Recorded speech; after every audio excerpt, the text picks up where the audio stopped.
Hello and welcome to Bakes for Kindness. Today we will be making a very chocolatey cake.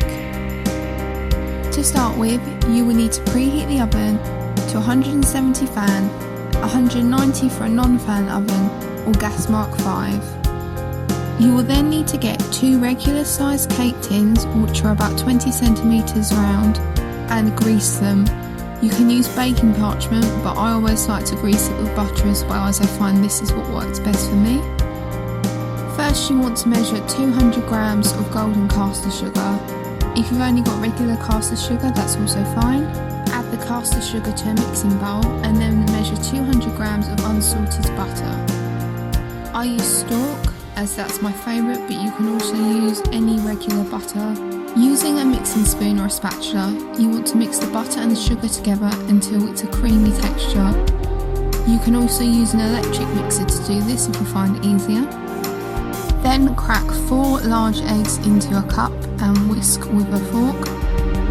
If you've only got medium eggs, add a couple more and this tends to even out the mixture.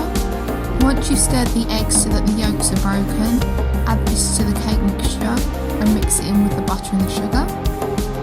Once the eggs have combined, you need to measure 200 grams of self-raising flour.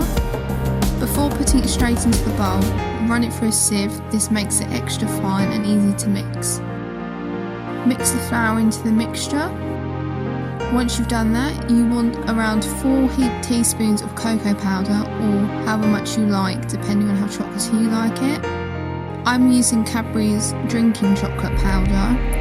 You can use whatever cocoa powder is your favourite, but if you are using a hot chocolate powder, make sure it's not one of the instant ones, as these aren't as rich as the normal cocoa powder ones.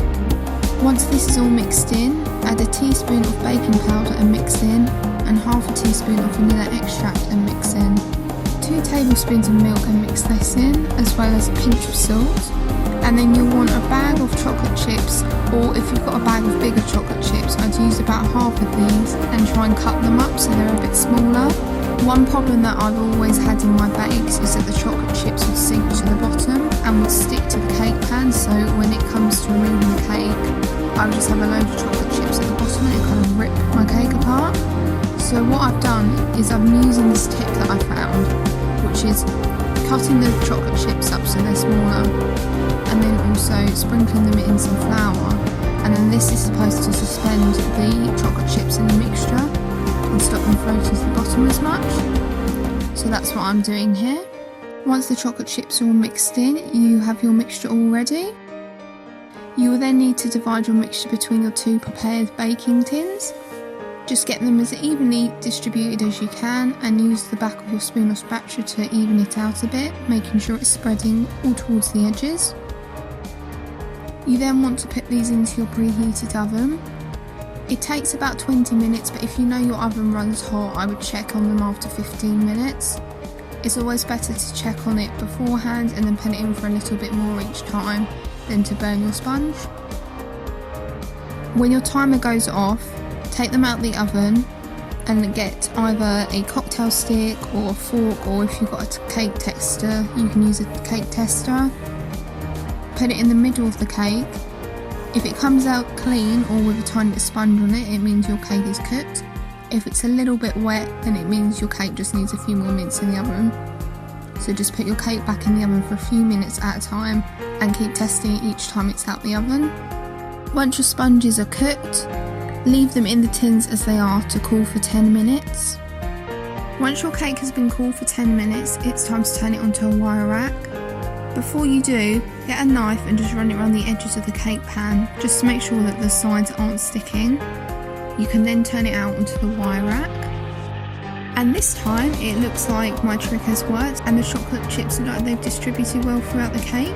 This is the best it's ever gone, so I'm really chuffed with that. Allow your cake to cool. This will probably take an hour or 2, so have a brew, stick on a film, and then check on it. To check if your cake is cool, take the back of a clean hand and gently press into the centre of the sponge. It's important to make sure that the cake is cool, especially when you're about to ice it, because you don't want the icing to go too runny. Today, I'd like to introduce you to something that I discovered whilst muddling through my own mental health battles. This is not a sponsor, I just really love it and it came through my door for the second time today. I'm talking about The Happy News by Emily Coxhead.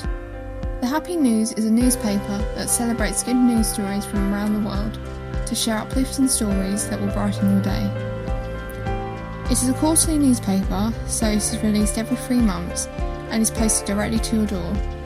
It is a 32-page colourful newspaper, including sections where you can nominate your everyday heroes and have their names and efforts mentioned. This is not your typical newspaper. In today's modern world, it is easy to access instant news and updates, but rarely do we come away from these feeling good. The Happy News is different, with each story putting a smile on your face. It really does open up your eyes to the wonderful things and people around the world. For this burst of sunshine through your letterbox, it only costs $3.99 every 3 months. You can also purchase as a gift for someone else. They have also started this initiative of sending a free newspaper to a school for every 2 newspapers sent out to paying subscribers. Again, they are not paying me to say any of this. I just really appreciate the work that those at the Happy News do. I guarantee you'll love it. So give yourself some sunshine and support them. Thank you for listening. Now back to the bake. Now to ice this cake we're going to cheat, and instead of making our icing we're going to use chocolate spread. So now it's up to you to decide what your favourite type of chocolate is. Just pick your favourite chocolate spread and this can be the icing for your cake. My partner's favourite chocolate is Cadbury, so of course we're using Cadbury's chocolate spread. You'll need approximately 1 of these jars to do both the centre and the top of the cake. Using approximately half of the jar of chocolate spread it onto one of the sponges, making sure that you get right up to the edges and it's as evenly spread as possible. Then you want to get some grated chocolate. Now you don't actually need a lot of this, I normally use less than a row of chocolate, but if you grate it smaller it looks like you're getting a lot more chocolate. So using one of the smaller sizes on your grater, grate some chocolate and then to put it on the cake, rather than doing it straight into your hands because this normally makes the chocolate melt, I normally get a teaspoon and sprinkle it on this way. Once you put some of the grated chocolate onto the chocolate spread, it's time to put the other layer of the cake on top. Once again, you'll want to spread the remaining chocolate spread on top and then the rest of the shaved chocolate as well. And then it's up to you to decide what decorations you want to put on top of your cake. We're obviously using Cadbury ones, but you can use whatever ones you want. I normally get the share bags as you get quite a lot in a bag. Now this is a very rich cake, so if you want you can have it on its own, or if you prefer to give it a bit of balance, I like serving mine with cream, so either double cream or squirty cream. And there you have it, you've made an extremely chocolatey cake. Let me know what you end up making using the hashtag #BakesForKindness on Instagram. I'd love to see your creations. Enjoy your bake and I'll see you next time. Bye bye.